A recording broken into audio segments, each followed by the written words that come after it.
Degree ছাড়া কোনো electrician যদি ভুলক্রমে নেগেটিভ এবং পজিটিভ লাইনকে এক কালারে কাভার করে ফেলে কিংবা লাইনের কোথাও ড্যামেজ থাকে, সেসব লাইনগুলো এই টেস্টারটি দিয়ে আইডেন্টিফাই করা যাবে। এটি ব্যবহার করার আগে এখানে থাকা ওয়ার্নিং গুলো একটু ভালোভাবে স্টাডি করে নেবেন। চলুন এবার দেখি এটি কিভাবে ব্যবহার করে। আমার হাতে আছে এমন একটি মাল্টিপ্লাগ যেটা নেগেটিভ এন্ড পজিটিভ লাইনগুলোকে আলাদাভাবে বোঝা যায় না। সো বিদ্যুৎ সংযোগ দিলে টেস্টারে থাকা সেন্সরের মাধ্যমে সেটি আইডেন্টিফাই হয়ে হুইসেল দিতে থাকবে এবং আপনি তখন বুঝতে পারবেন কোন তারটিতে বিদ্যুৎ সংযোগ দেয়া আছে এবং কোনটিতে নেই।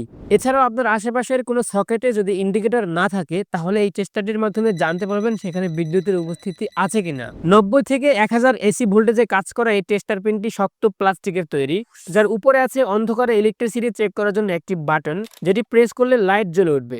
একদম উপরের দিকটা আছে স্পিকার গ্রিল, যেটি হুইসেলের কাজে ব্যবহার হয় এবং এখান থেকে এটি খুলে ব্যাটারি ইনস্টল করতে হয়। এবং নিচের সাদা অংশে মূলত মেইন সেন্সর রয়েছে যেখান থেকে ইলেকট্রিসিটি ডিটেক্ট করে। AAA ব্যাটারি দিয়ে এটিকে পাওয়ার আপ করতে হয়। কোনো রকম ব্রেক ছাড়া একটানা 5 ঘন্টার মতো ব্যবহার করা যাবে এই টেস্টারটি। আমি যখন এটি কিনেছি তখন দাম পড়েছে 257 টাকা।